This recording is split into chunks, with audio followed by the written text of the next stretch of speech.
Ana Mateo, soy coordinadora del Departamento de Información del Medicamento del Consejo General y me acompañan Verónica Olmo Dorado, que es médico de familia en el Centro de Salud Torreblanca en Sevilla, y Amparo Bonilla Guijarro, farmacéutica comunitaria en Madrid. A las dos os doy también la bienvenida a esta sesión técnica y, por supuesto, al Congreso Nacional Farmacéutico, que no puede ser un mejor escenario para hacer esta sesión. Por último, nuestro agradecimiento a Beringer por hacerlo posible. De acuerdo con una encuesta llevada a cabo por el Consejo General en el marco del proyecto Lumens, Dar luz a la salud mental, un 85% de los españoles reconoce haber presentado problemas emocionales durante los años de pandemia y casi un 65% reconoce haber sufrido alguna enfermedad de salud mental en los últimos años. Si a esto sumamos que para 2030 los problemas de salud mental serán la principal causa de pérdida de años de vida saludable, se hace evidente que esta es y será uno de los principales desafíos de los sistemas sanitarios del siglo XXI. El farmacéutico, como profesional sanitario más cercano a los ciudadanos, tiene la capacidad y tiene los conocimientos de actuar con un rol activo, tanto en la detección, en la prevención, como en los seguimientos de los problemas relacionados con la salud mental. Algo que debemos también al modelo farmacéutico español, con su red de 22.000 farmacias y 56.000 farmacéuticos que atienden diariamente a 2,3 millones de personas. Igualmente, somos los expertos en el medicamento y somos los profesionales, por lo tanto, indicados para optimizar el uso de estos, concienciando a los pacientes sobre la importancia de una utilización responsable para mejorar así la adherencia terapéutica. Por último, también es importante la labor que realizamos como indicadores de estilos y hábitos de vida saludable que son de vital importancia para poder tener una buena salud mental.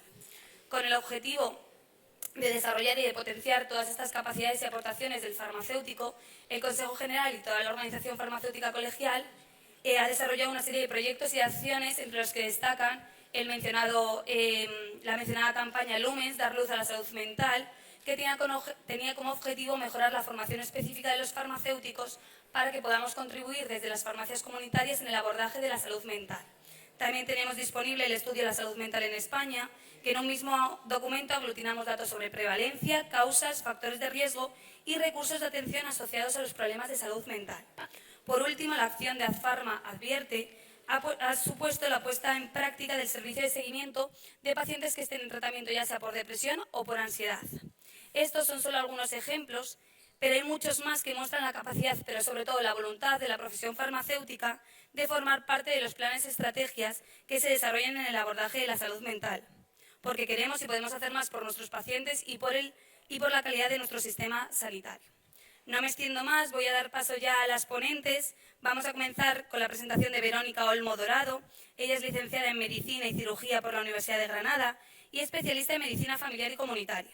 También es coordinadora del Grupo de Trabajo de Salud Mental de Semergen y en la actualidad trabaja como médico de familia en el Centro de Salud de Torreblanca en Sevilla, dentro del Sistema Andaluz de Salud, donde es referente en salud mental y médico responsable de la Unidad Residencial de Autismo Sevilla. También trabaja como facultativo responsable del Departamento Médico del Centro ITA para el diagnóstico y tratamiento de trastornos de conducta alimentaria. Adelante, Verónica. Muy bien, muchas gracias a todos, al Consejo por tenerme aquí, a Beringer por patrocinar este evento y, por supuesto, y creo que más importante, a todos vosotros porque estamos todos en el mismo barco. Es señal de que nos importa la salud mental de nuestros clientes, pacientes y que queremos mejorar esa salud mental. Daré una vuelta sobre todos estos puntos en los que nos vamos a basar esta charla que vamos a hacer hoy aquí, que es como una especie de mapa de lo que nos vamos a encontrar en salud mental en la actualidad en España y cómo podemos abordar desde el punto de vista no solamente del médico, sino también del farmacéutico a ese paciente, intentando que esa colaboración, ese abordaje común y multidisciplinar consiga mejores efectos en nuestro paciente. Esto es lo que nos encontramos en la estrategia de salud mental del Sistema Nacional de Salud para el periodo del 2022 a 2026. Empiezan a contarnos que en una encuesta que se hizo en 2017, que ya estamos bastante lejos de esto, encontrábamos que había un riesgo de mala salud mental en pacientes y en población mayor de 15 años y según sexo y edad y actividad económica nos encontrábamos con que ese aumento del riesgo de la mala salud mental era mayor entre incapacitados para trabajar y jubilados. Pero además también nos encontrábamos con que era mayor entre mujeres y hombres. La prevalencia global de esa enfermedad mental en atención primaria, a día de, o sea, en fecha de 2017, nos encontrábamos con un 27,4%. Y os digo estas cifras que, aunque son antiguas, considero que son importantes para que veamos qué es lo que está pasando. Con respecto a la distribución, en cuanto a la enfermedad mental, al riesgo de enfermedad mental en esa población mayor de 15 años, veíamos, como decíamos anteriormente, como en la población de mujeres es casi el doble en muchas patologías que en hombres, ¿vale?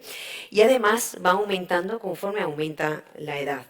Dentro de los trastornos que nos encontramos habitualmente de salud mental, los podemos dividir en 4 grupos, aunque evidentemente hay mucha más patología mental de la que hay en 4 grupos, pero son como los más prevalentes. En ansiedad nos encontrábamos con un 5,84, en depresión un 5,28, en trastornos del sueño un 5,4 y en los trastornos psicóticos un 1,2. Y en ansiedad y depresión, que es lo más prevalente que nos encontramos habitualmente, pues nos encontrábamos, esto es un error, aquí, esto es ansiedad, ¿vale? Esta gráfica está sacada de esta estrategia, pero es una errata de la guía.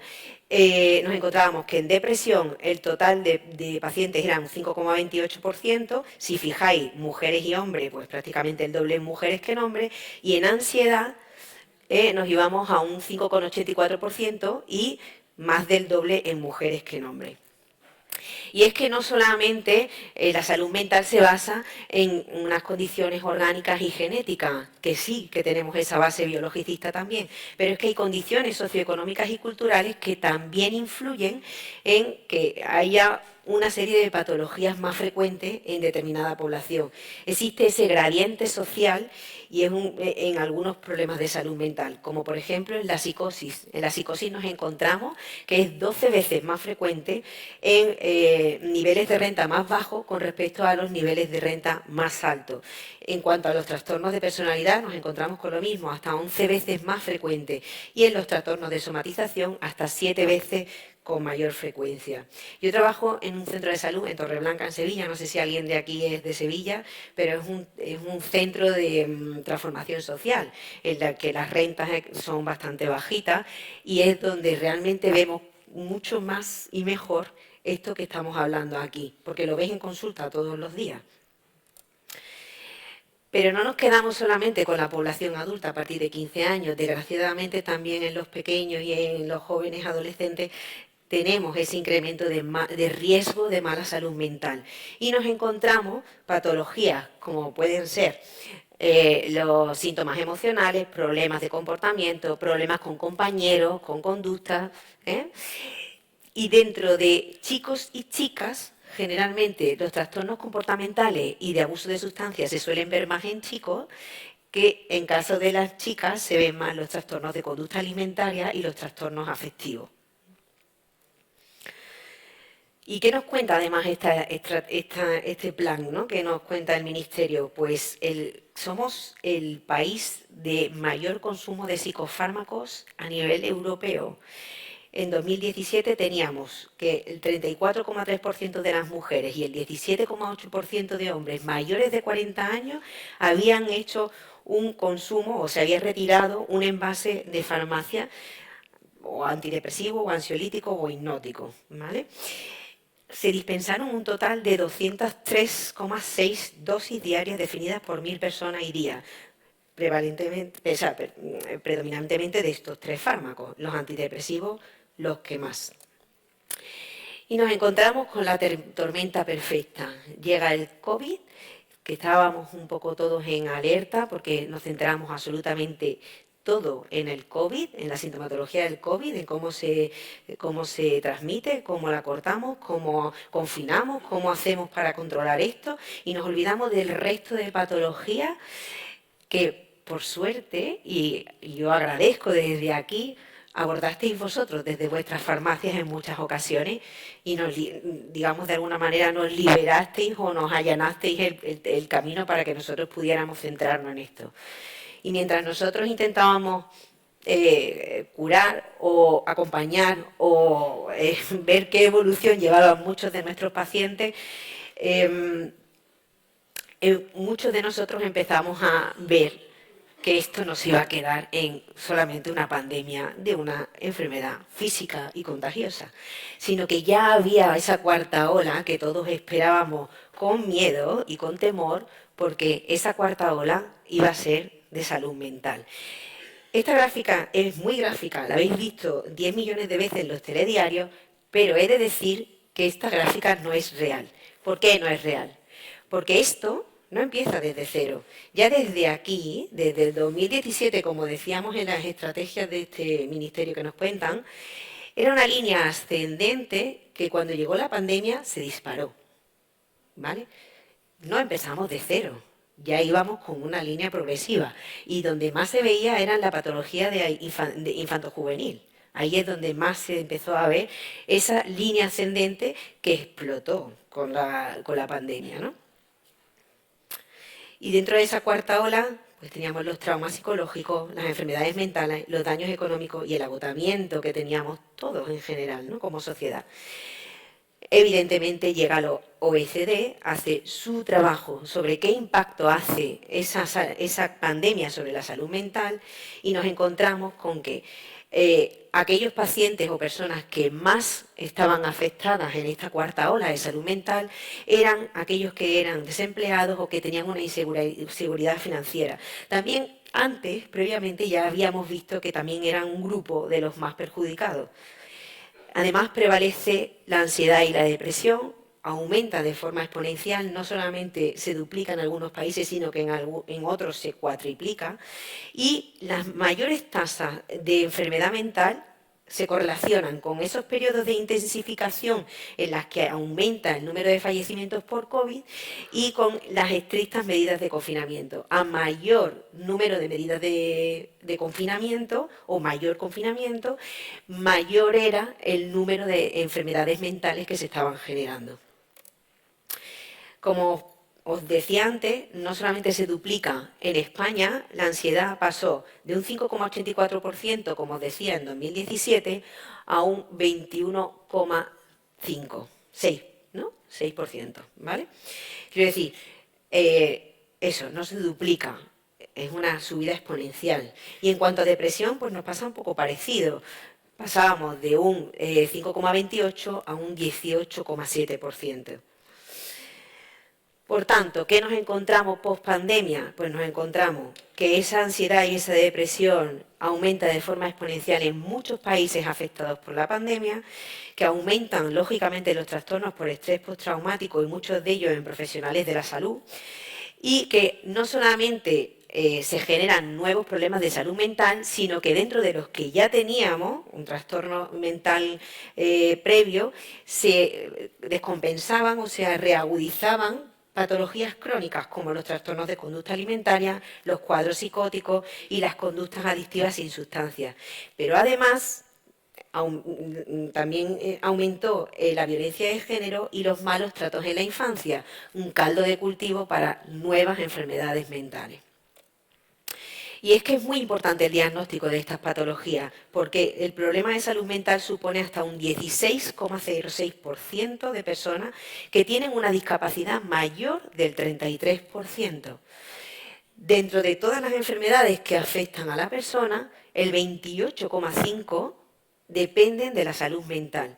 Y esa salud mental, esa patología o esos trastornos en salud mental suponen unos costes no solamente sanitarios, sino también no sanitarios como baja y abstención laboral, asentismo laboral. ¿Cuáles son esas consecuencias que nos encontramos en la enfermedad mental? Pues fundamentalmente el estigma de la que nos hablará Amparo y en el que estamos involucrados todos los profesionales sanitarios y la comunidad. Depende de todos nosotros el trabajar el estigma. Se produce un aislamiento en la persona, en la mayoría de las patologías, se produce una discapacidad, no solamente en el trastorno mental grave, en la depresión también, y en la ansiedad también, y en el insomnio. Se produce un deterioro cognitivo, en algunos parcialmente reversible, en otros reversibles y en otros no reversibles, se puede producir esa cronificación de la enfermedad y hay una disminución de la calidad de vida de esos pacientes que llevan un incremento del uso de recursos sanitarios. Son pacientes muy consultadores, aumentando, por supuesto, el riesgo de suicidio en todas ellas.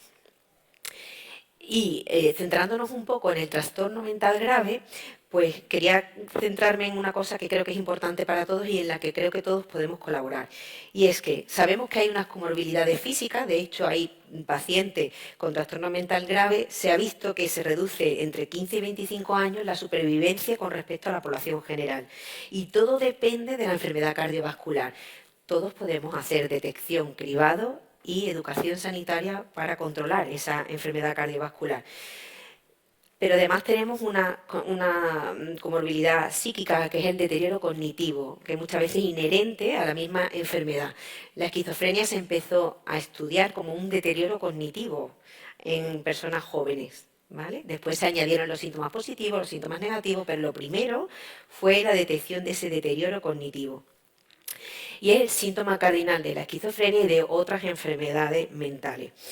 No es causa de un síntoma psicótico. Los síntomas psicóticos son independientes de ese deterioro cognitivo. Es importante porque es un factor de coste asociado a la enfermedad, directo e indirecto, y están alteradas todas las funciones cerebrales, todas las funciones cognitivas y ejecutivas. ¿Cómo podemos prevenir ese deterioro cognitivo? Pues esto es entre todos. Son déficits prevenibles y tratables, porque los factores de riesgo metabólico y cardiovasculares los conocemos todos, ¿verdad? Y los EPOC también los conocemos todos, ¿no? ¿Sabemos hacer prevención ahí? Yo creo que todos. Y eso no depende solamente del médico y el enfermero del centro de salud. Esto depende de toda la comunidad sanitaria. ¿Cómo promovemos que todo esto incremente? Y desde luego desde una edad temprana para intentar mantener esa reserva cognitiva. Pues a través del fomento de la actividad física, de la educación. Cuando hablo de educación hablo de psicoeducación, no solo del paciente, sino también de familiares y acompañantes, de la interacción social, de la estimulación cognitiva. ¿Y cómo podéis detectar vosotros esos síntomas o signos que me hacen pensar a mí en una descompensación o un inicio de una patología? Yo os he puesto aquí 4 enfermedades que son como más prevalentes, pero en general creo que es sencillo y que todos sabemos hacerlo por sentido común. Cuando vemos que hay alteraciones en el sentido del humor, hay tristeza, se han dejado de hacer cosas que antes les apetecía hacer, que aparecen con mucha sintomatología física recurrente, que no tienen una explicación y que están hartos de ir al médico, a la farmacia, médico, y es como tú te llevas, yo te llevo, ¿no? Eso lo estamos viendo. Cuando hay cambios en los comportamientos, cuando de repente se pasa de ser una persona social a una persona antisocial, o se aísla, o te cuenta que estás escuchando voces o que estás viendo cosas que otros no ven, o te cuenta una cosa que no se puede rebatir desde el punto de vista de la lógica, pero que para él es una cosa real y que lo está viviendo, ¿no? Estaríamos hablando de una detección de psicosis temprana. Trastornos por consumo de sustancias. Yo creo que un poco os voy a contar de esto. Todos hemos visto síndromes de abstinencia y pacientes con signos de intoxicación. Y lógicamente ahora que está tan de moda la salud mental y el suicidio, pues el detectar si hay una persona con un grado alto de desesperanza o que lo que te comunica es esa desesperación o esa angustia, ¿no? Y hay pensamientos o planes que están dando vuelta ahí en esa cabeza, que muchas veces os lo comentan.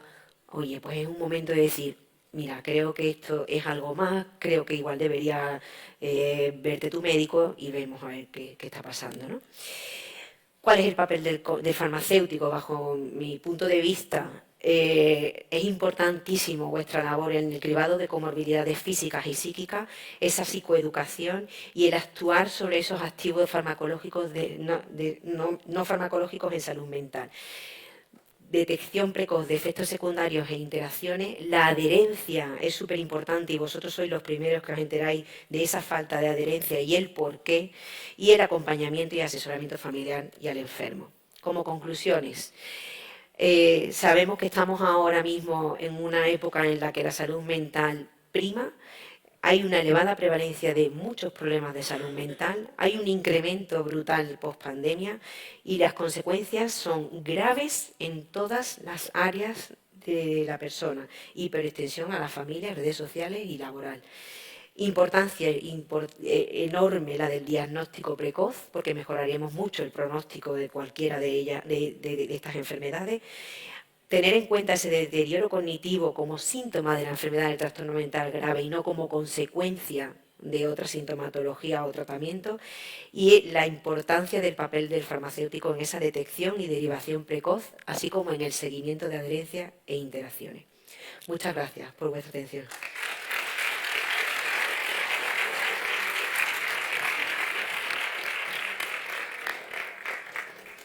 Muchas gracias, Verónica, por esta interesantísima ponencia. Voy a aprovechar tus últimas palabras sobre el papel del farmacéutico para enlazar con la siguiente intervención que va a llevar a cabo Amparo Bonilla Guijarro. Ella es doctora en Biomedicina y Ciencias de la Salud por la Universidad Europea, licenciada en Farmacia por la Universidad Complutense de Madrid y diplomada en Ortopedia por la Universidad Internacional de La Rioja, con máster en Dirección y Administración de Empresas por el Instituto de Empresa IE Business School, y actualmente es farmacéutica titular de Oficina de Farmacia y profesora asociada en la Universidad San Pablo CEU.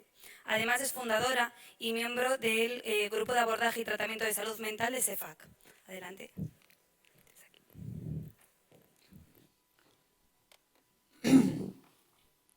Gracias, Paula. Muchas gracias a la organización por invitarme a participar en el Congreso.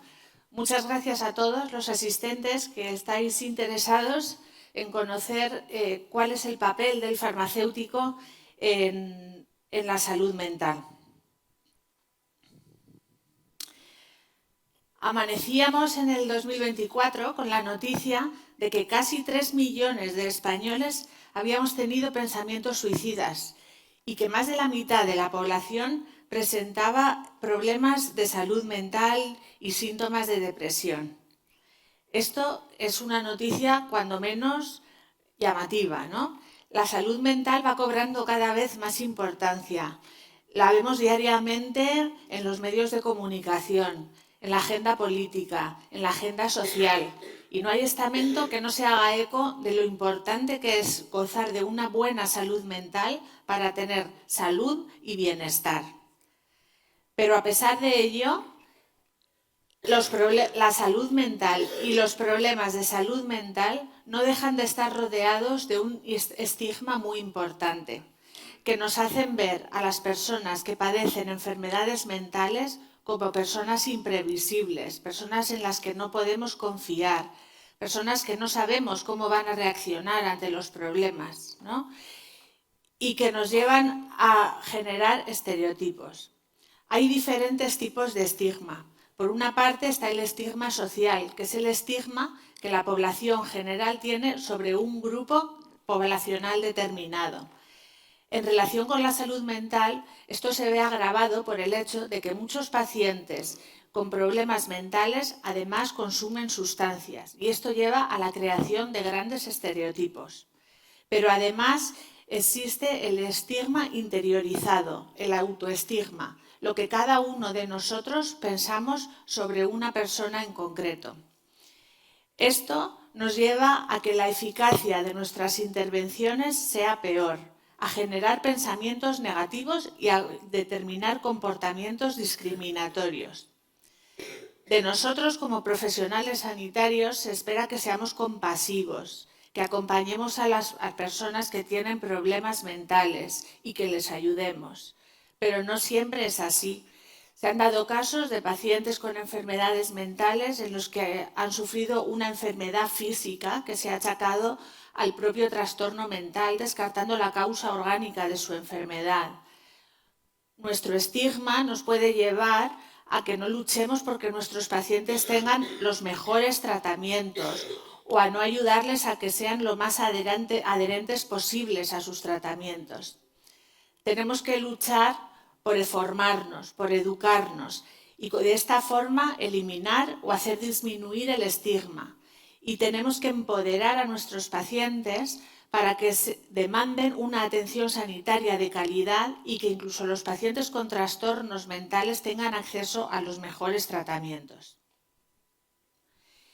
La farmacia comunitaria es un stakeholder clave en el ámbito sanitario.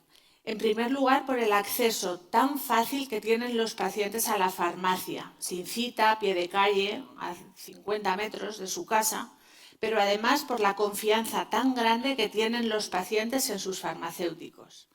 Y esto tenemos que aprovecharlo también en el ámbito de la salud mental. Pero nuestro papel en la salud mental debe ir más allá del acompañamiento, del consejo. Tenemos que profesionalizarnos. Tenemos que desarrollar nuestras competencias específicas en el ámbito de la salud mental y determinar qué acciones inequívocas tenemos que poner en marcha dentro de la salud mental. Sin duda, son muchas las acciones que podemos llevar a cabo en este campo y hoy vamos a ver algunas de ellas. Como decía Verónica, hay muchas enfermedades mentales, cada una de ellas con sus signos y en sus síntomas, pero en todas ellas se dan unos pensamientos, unos sentimientos y unos comportamientos que están alterados. El farmacéutico comunitario tenemos que ser capaz de identificar los signos de alerta. Algunos de esos síntomas que revisaba Verónica estarán más relacionados con el paciente. La anedonia, la irritabilidad, la falta de concentración, el consumo de sustancias. Pero otros síntomas de alerta van a estar más relacionados con nuestra práctica como farmacéuticos, con nuestra actuación dentro de la farmacia comunitaria. Todos tenemos pacientes que reiteradamente nos piden determinados productos para contracturas musculares, para el insomnio, para cefaleas, que pueden estar enmascarando un trastorno mental. También tenemos pacientes que vienen repetidamente a por fitoterápicos para el tratamiento de la ansiedad, que si es una ansiedad de largo plazo no se va a ver aliviada con estos tratamientos. Tenemos que ser capaces de detectar la falta de compromiso del paciente con su enfermedad y con sus tratamientos, además de posibles ideaciones suicidas. Una vez que hemos detectado estos signos de alerta, tenemos que plantearnos hacia quién dirigir nuestras sospechas. ¿Está el paciente capacitado para mantener esta conversación con nosotros? ¿O debemos dirigirnos a un cuidador, a un familiar?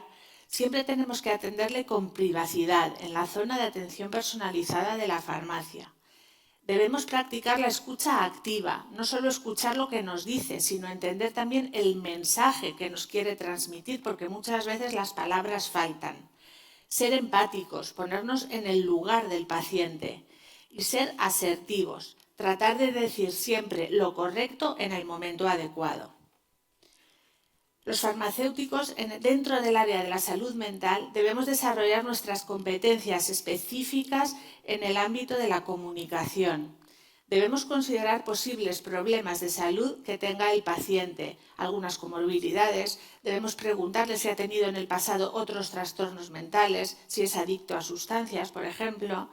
Debemos cuidar el entorno en el que mantenemos la conversación con el paciente, que esté tranquilo, que no se distraiga, hablarle despacio, de forma clara, que nos entienda, no a gritos, pero que sea capaz de oírnos, con preguntas sencillas, directas, claras y adaptando nuestro registro al registro del paciente, apoyando siempre todo lo que decimos con material escrito o visual. Si le hablamos a un paciente de un SPD, le debemos demostrar lo que es un SPD, porque eso va a ayudar no solo la comprensión del paciente, sino también la forma en que se expresa.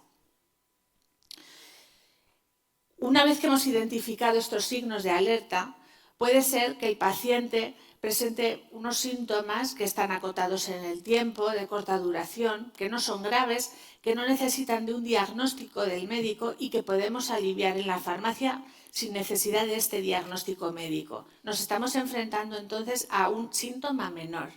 En este caso, nuestra actuación como farmacéuticos será darle un medicamento de no prescripción y la correspondiente educación sanitaria. Pero habrá veces en que esto no sea suficiente, porque los síntomas sean de una mayor evolución, porque sean síntomas más graves, porque sospechemos que hay algo más grave detrás. En ese caso, tendremos que derivar al paciente al médico de atención primaria. En la actualidad, la derivación de los pacientes al médico de atención primaria la venimos realizando todos de una forma muy informal y depende más la derivación de nuestros pacientes de lo que conozcamos a los médicos de nuestro centro de salud, de nuestro ambulatorio, de los recursos de salud mental que cada uno tengamos, pero debemos demandar que existan unos protocolos de derivación claros que nos indiquen cómo actuar en cada momento.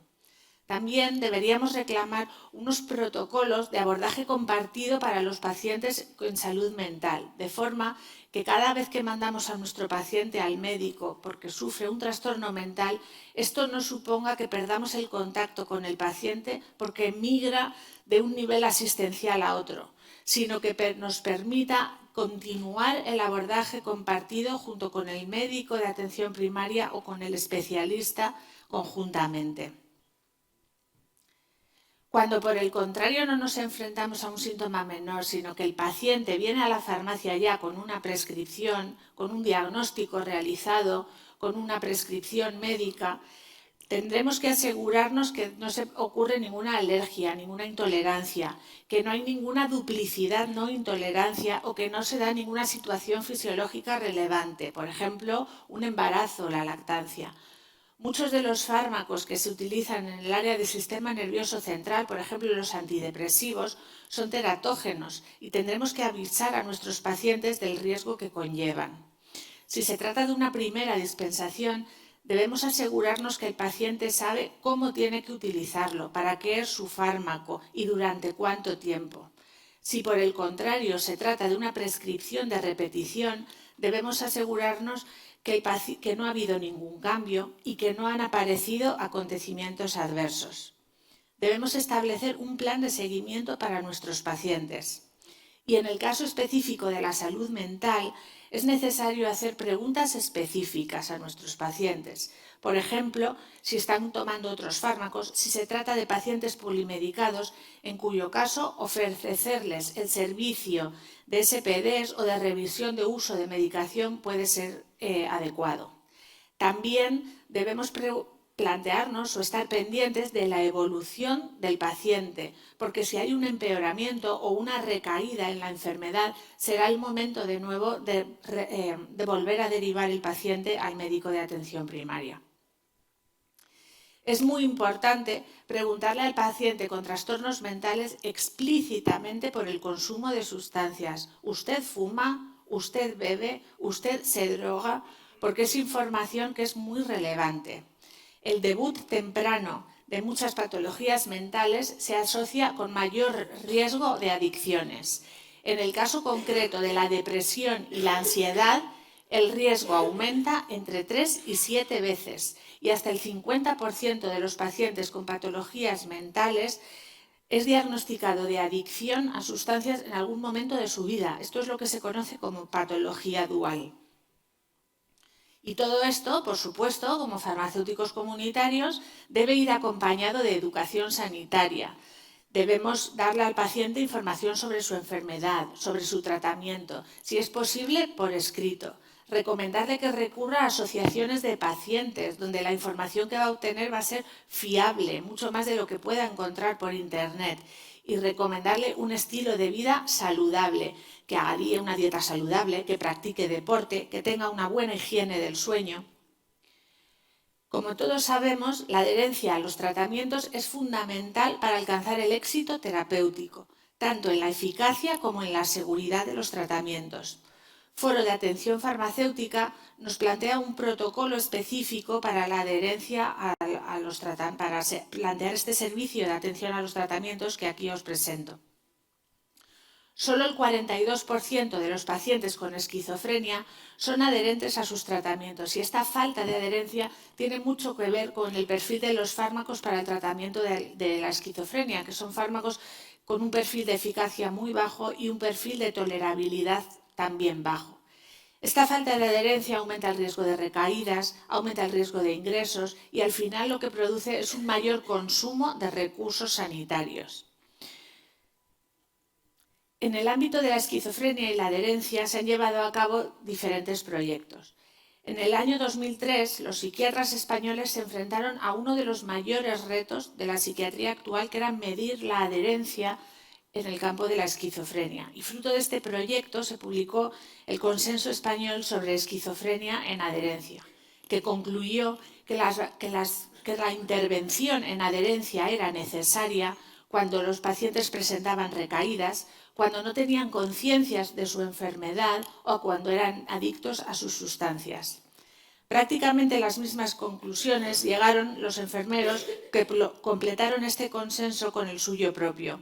A estos factores añadieron que la complejidad de los regímenes terapéuticos influía negativamente en la adherencia. Y además ellos decían que los pacientes no confiaban en los profesionales sanitarios y que esto era un factor que impactaba negativamente en la adherencia. Esto contrasta explícitamente con los resultados que nosotros vemos en la farmacia, donde la confianza de los pacientes, como veíamos en los farmacéuticos, es uno de los factores más positivos que vemos en nuestro trabajo diario. Y por último, en el año 2002, pues los farmacéuticos reconocimos la labor que podemos tener en el ámbito de la farmacia comunitaria en la salud mental con la creación del abordaje y tratamiento de salud mental desde farmacia comunitaria. Diversos proyectos se han llevado a cabo en el ámbito de la adherencia y la farmacia comunitaria. Probablemente la adherencia MED sea el más relevante. Sin embargo, todavía no hay ninguno que se haya llevado a cabo en el ámbito de la esquizofrenia ni de la salud mental. Adherencia MED concluyó que las intervenciones en adherencia mejoraban el control de la enfermedad, la calidad de vida de los pacientes y eran intervenciones coste-útil. Cuando se evaluaba el ratio de coste-utilidad incremental, la intervención en adherencia se situaba en los planos superior e inferior en el eje derecho de la gráfica. Esto corresponde con el sitio, la ubicación donde se sitúan las intervenciones de las inclusiones de las nuevas tecnologías en el ámbito de la salud. Y quiere decir que son intervenciones útiles, pero más caras que el comportamiento que el grupo control. Con lo cual, la inclusión de esta práctica en la práctica clínica habitual va a depender mucho de lo que los pagadores estén dispuestos a gastar para aceptar esta inclusión. Sin embargo, uno de los aspectos más llamativos de este proyecto es que la intervención en adherencia no redujo ni el número de medicamentos que tomaban los pacientes, ni las visitas al médico de atención primaria, ni las visitas al especialista. En el ámbito de la psicosis y de la esquizofrenia se han practicado también numerosas intervenciones de muy diversa índole, desde terapia cognitivo-conductual, intervenciones que involucraban a la familia, nuevas tecnologías, y haciendo una revisión de todas estas intervenciones, lo que se ha visto es que las intervenciones que involucraban a la familia, al entorno del paciente y que generaban conciencia en el paciente sobre su enfermedad, sobre la gravedad de su enfermedad, resultaban ser las más efectivas. Además, se vio que la inclusión de nuevas tecnologías en estas intervenciones, como enviar recordatorios a los pacientes por SMS o el uso de monitores electrónicos, también mejoraba la calidad de los pacientes y sus síntomas. Sin embargo, esta mejoría no era del todo sostenible en el tiempo. Como vemos, pues se van introduciendo nuevos servicios en la farmacia, sobre todo en los países más desarrollados, que van incluyendo cada vez más servicios dentro de la cartera de servicios de sus programas de salud. En nuestro caso, programar las citas a nuestros pacientes para poder atenderles con más tranquilidad, invertir en sistemas de información y nuevas tecnologías que nos permitan comunicarnos con el paciente, que nos permitan documentar las intervenciones que vamos haciendo y registrarlas, y hacer una nueva disposición de los espacios para poder planificar y organizar bien estos nuevos servicios, pues son acciones que debemos considerar de cara al futuro en nuestras farmacias. Cada vez más servicios se van a ir introduciendo en la farmacia comunitaria y los farmacéuticos no podemos permanecer ajenos a este cambio. Sin embargo, al igual que en los países de nuestro entorno y sobre todo en los países más desarrollados, no podemos dejar de reclamar y creo que este es un buen foro para hacerlo, que estos servicios estén remunerados, porque va a ser la única forma de que podamos prestar unos servicios sostenibles y de calidad para nuestros pacientes. Muchas gracias.